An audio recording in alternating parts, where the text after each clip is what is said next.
కాంగ్రెస్ ప్రభుత్వం అధికారంలోకి వచ్చినాక రేవంత్ రెడ్డి గారు అధికారంలోకి వచ్చినాక ఆ నిర్మాణాన్ని ఆపేస్తారు. ఇవాళ మళ్ళీ నిర్మాణానికి అనుమతులు వచ్చినాయని చెప్పి మళ్ళీ నిర్మాణం కొనసాగిస్తారు. జనరల్గా బఫర్ జోన్ ఉంటే ఎక్కడ కూడా మట్టి పోయొద్దు, ఎత్తు లేపొద్దు, బఫర్ జోన్ని రక్షించాలని చెప్తా ఉంటారు.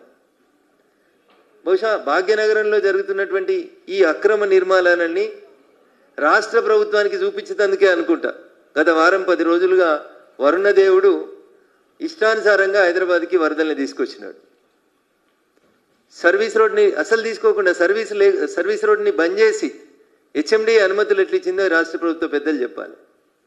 నాకేమనుమానం వస్తుందంటే అప్పుడున్న వాళ్ళు ఏం చేసి అనుమతులు ఇచ్చిరని కాంగ్రెస్ అడిగిందో ఇప్పుడు కాంగ్రెస్లో మరి ముఖ్యమంత్రి గారు నోటీసులో ఉందా, లేదా నెంబర్ 2లు నెంబర్ 3లు అనుకుంటున్నటువంటి మంత్రులు ఏమన్నా మేనేజ్ చేసినారా, ఎట్లా అనుమతి వచ్చిందని చెప్పాలి.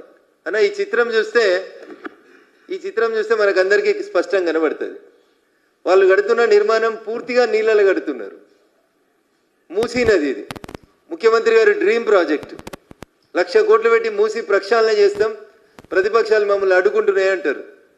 హైడ్రా అయితే గొప్ప గొప్ప మాటలు చెప్తుంది హైడ్రా కమిషనర్ రంగనాథ్ సార్.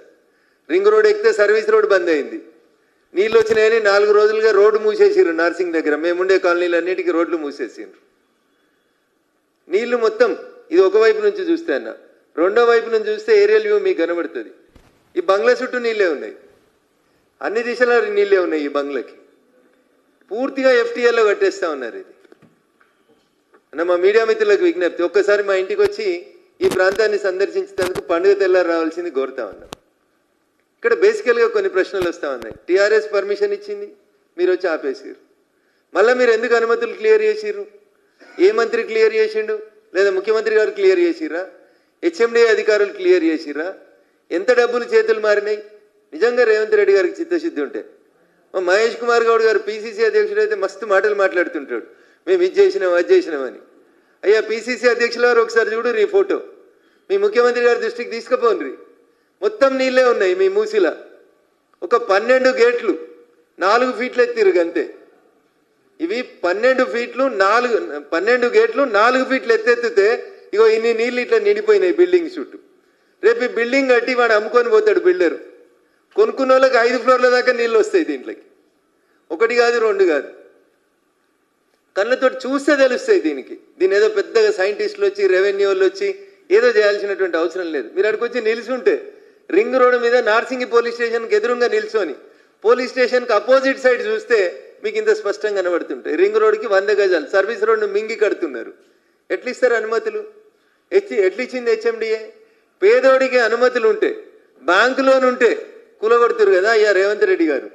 దీంట్లో మీ మంత్రుల పాత్ర లేదంటారా? ఎవరి ప్రమేయం లేకుండానే బంగ్లా నిర్మాణం జరుగుతుందా? అధికారంలో ఎవరుంటే వాళ్ళతోటి కదా ఈ సంస్థ సత్సంబంధాలు కొనసాగిస్తుంది. నిజంగా మీకు చిత్తశుద్ధి ఉంటే మహేష్ కుమార్ గౌడ్ గారు మీరు స్పందిస్తారా? మీ ముఖ్యమంత్రి గారు స్పందిస్తారా?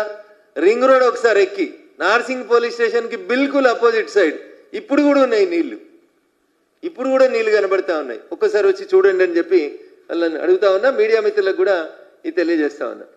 ముఖ్యమంత్రి గారు బహుశా బిజీగా ఉంటారేమో అని ముఖ్యమంత్రి గారికి బహిరంగ లేఖని ఈ ఫోటోలన్నీ అటాచ్ చేసి పంపిద్దాం అనుకుంటారు.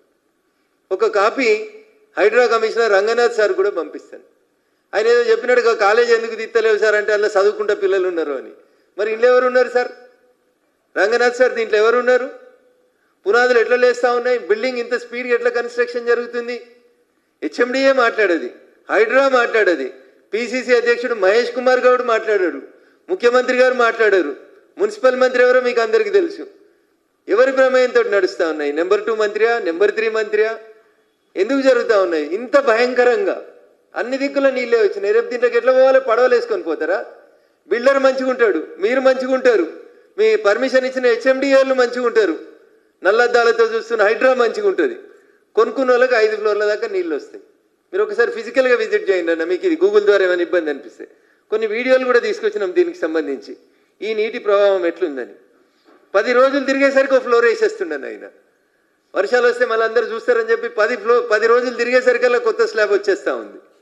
సో అందుకని దయచేసి నేను రాష్ట్ర ప్రభుత్వానికి, రాష్ట్ర ముఖ్యమంత్రి గారికి బహిరంగంగా ఒక లేఖ పంపిస్తా ఉన్నా.